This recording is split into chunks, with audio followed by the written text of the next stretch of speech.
अस्सलामु अलैकुम वरहमतुल्लाहि वबरकातुहू। मोहतरम नाज़रीन, उम्मीद है कि आप सब बखैर होंगे। आज सऊदी अरबिया का 95th नेशनल डे है और बड़ी धूमधाम से ये दिन मनाया जाता है।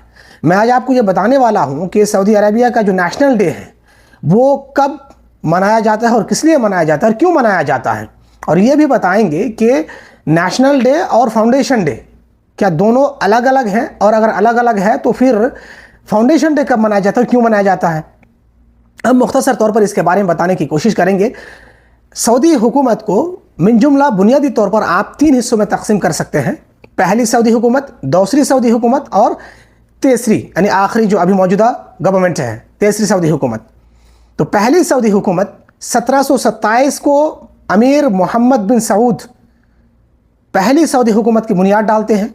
वो दिन था 22 फरवरी, और 1727 से लेकर 1818 तक तकरीबन 91 साल तक सऊदी हुकूमत पहली हुकूमत रहती है। उसमें मुख्तलिफ उतार चढ़ाव के बावजूद सऊदी हुकूमत 91 साल तक तकरीबन अपनी हुकूमत करती रहती है, और आखिरकार ओटोमन एम्पायर यानी सल्तनत उस्मानिया हिजाज पर और मक्का पर हमला कर देते हैं और सऊदी हुकूमत का खात्मा कर देते हैं।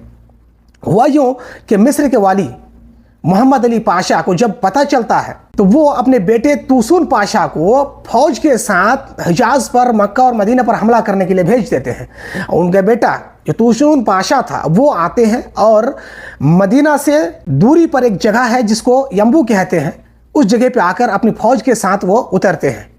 जब अमीर अब्दुल्ला को पता चलता है तो वो उस फौज का मुकाबला करने के लिए अपनी फौज समेत उनके सामने दौड़ पड़ते हैं, और इत्तेफाक से मदीना से 125 किलोमीटर दूरी पर एक मकाम है जिसको वादी सफरा कहते हैं, वहाँ पर उसका डटकर मुकाबला करते हैं और आखिरकार तूसून पाशा को शिकस्त देते हैं, यानी मात देते हैं। जब ये खबर मोहम्मद अली पाशा को पहुँचती है तो वो आग बगोला होते हैं और होकर वो अपनी बेटे की मदद के लिए मज़ीद एक फ़ौज की बहुत बड़ी तादाद भेजते हैं, और वो फ़ौज आकर मक्का और मदीना पर हमलावर होने की कोशिश करती है। लेकिन इत्तेफाक से मक्का के उस वक्त के जो अमीर थे, जो शरीफ गालिब के नाम से जाना जाता था, वो उल्टे मोहम्मद अली पाशा के बेटे तूसुन पाशा की मदद कर देते हैं और बगैर किसी जंग के वो मक्का, मदीना पर और हिजाज पर कब्जा कर लेते हैं।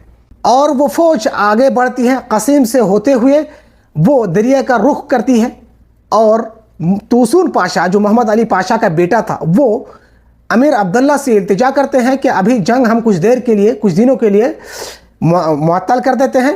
उसका मकसद ये था कि फ़ौज लड़ते लड़ते थक गई है तो फ़ौज की अदला बदली कर लें या फ़ौज को चेंज कर लें, ये उसका मकसद था। ये खबर जब मोहम्मद अली पाशा को पहुंचती है तो वो अपने बेटे को वापस बुला लेता है और अपने भाई इब्राहिम पाशा को भेज देता है, और इब्राहिम पाशा फ़ौज के साथ बहुत ही जोश व खरोश के साथ आता है और एकाएक हमला कर देता है और दरिया का मुहासरा कर लेता है। तकरीबन 6 महीने तक, चूँकि दरिया उस वक्त सऊदी जो पहली सऊदी हुकूमत है उसकी राजधानी थी, इसलिए दरिया का मुहासरा करके 6 महीने तक रखते हैं। अमीर अब्दुल्ला को जब इस बात का एहसास होता है कि अगर इसी तरह हाल रहा तो मुमकिन है कि दरिया बिल्कुल तहस नहस हो जाएँ और यहाँ के लोगों के खून से होली खेली जाएं और खून की नदियां बह जाएं, तो उन्होंने खुद को सरेंडर कर देते हैं और वो बातचीत के लिए तैयार हो जाते हैं। इधर इब्राहिम पाशा जो मोहम्मद अली पाशा वाली मिस्र का भाई था, वो अमीर अब्दुल्ला को लेकर काहिरा की तरफ चल पड़ते हैं, और वो कहते हैं कि हम आपको काहिरा ले जाएंगे। लेकिन इत्तेफाक से वो धोखा दे देता है और काहिरा से डायरेक्ट अब्दुल्ला को लेके चल जाते हैं, कहाँ, इस्तांबुल, और इस्तांबुल में जाके फांसी दे देते हैं। यह ओटोमन एम्पायर का किरदार है। खैर, ये पहली हुकूमत थी जो 1727 से लेकर 1818 तक थी। उसके बाद फिर जब ओटोमन एम्पायर का हाथों हार होती है तो फिर उसके बाद 1824 को फिर सऊदी हुकूमत की बुनियाद डाली जाती है, दूसरी हुकूमत जो अमीर तुर्की बिन अब्दुल्ला के हाथों इसकी बुनियाद पड़ती है, और यह हुकूमत तकरीबन 60-65 साल तक चलती है, 1824 से लेकर 1891 तक। और मुख्तलिफ उतर चढ़ाव के बाद आखिरकार जो हायल वगैरह के आले रशीद थे, ये भी वो शियाही ग्रुप थे, शिया हुकूमत थी। आले रशीद ये सऊदी हुकूमत पर हमला कर देती है और सऊदी हुकूमत को शिकस्त दे देती है, और फिर सऊदी हुकूमत की दूसरा जो टर्म था वो टर्म ख़त्म हो जाता है 60-65 साल हुकूमत करने के बाद। उसके बाद आता है सऊदी हुकूमत का 3rd टर्म, जो कि 1902 से लेकर 1932 और अभी तक है।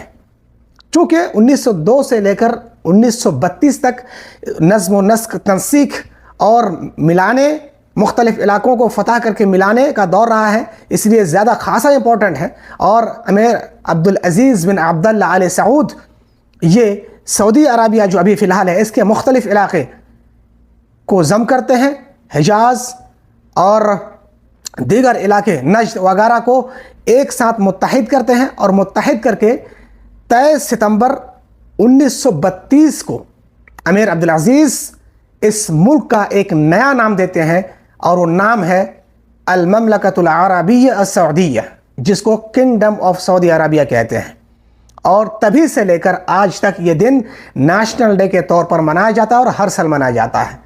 तो सऊदी अरबिया में नेशनल डे 23 सितंबर को मनाया जाता है, क्योंकि ये जो मौजूदा सऊदी हुकूमत है ये उसी दिन मुकम्मल तौर पर एक मुत्तहिदा हुकूमत बन के, एक मजबूत हुकूमत बन के कायम हुई, जिसकी वजह से इसको नेशनल डे के तौर पर मनाया जाता है।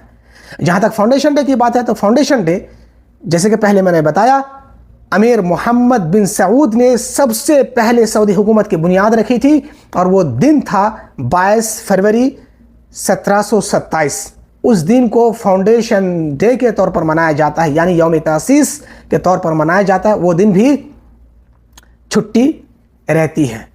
तो ये सऊदी अरबिया की मुख्तसर तारीख़ है और यौम वतनी यानी नेशनल डे और फाउंडेशन डे, यौम तासीस क्यों मनाया जाता है, ये हमने मुख्तसर तौर पर आपके सामने रख दिया है। तो चलें, let's go to celebrate the national day of Kingdom of Saudi Arabia.